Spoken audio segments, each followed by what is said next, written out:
How you doing, guys? Welcome to another episode. In this episode I have a 2017 Toyota Tacoma.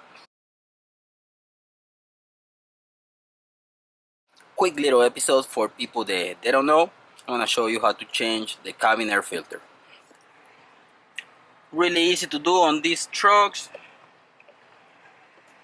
You open the glove box.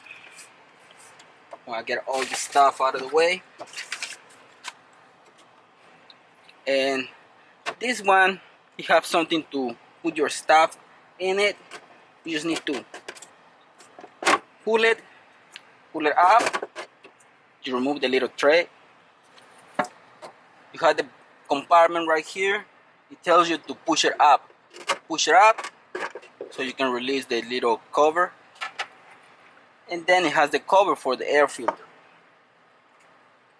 Two little clips, one on each side. Pull them and get it out. So you don't get confused when you pull your old filter. Keep it on the same way.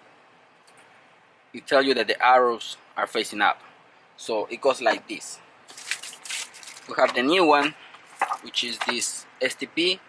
That's the part number right there.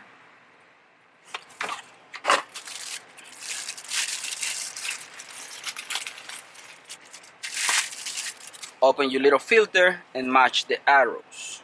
So arrows facing up, and pretty much is the same. Filter, it looks really bad. This one is really dirty. We'll grab the new filter, slide it on, make sure it sits properly all the way.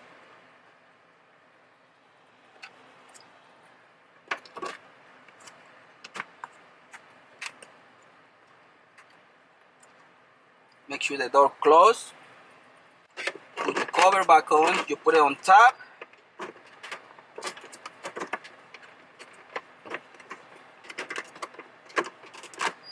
Once you put it on top, push it down so it locks in place.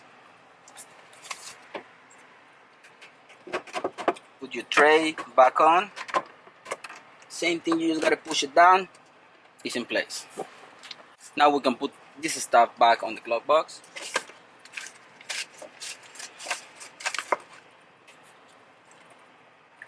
And that's all it is. Change your cabin air filter. Most of the people do it once a year. I recommend you to do that because the old one is really nasty. That's all the air that you're breathing when you turn your AC or your heat. Make sure that you change it at least once a year. And that's how it's done on this 2017 Toyota Tacoma. Thanks for watching. If you have any questions, please comment down below. I'm gonna be happy to help. See you in the next one, guys.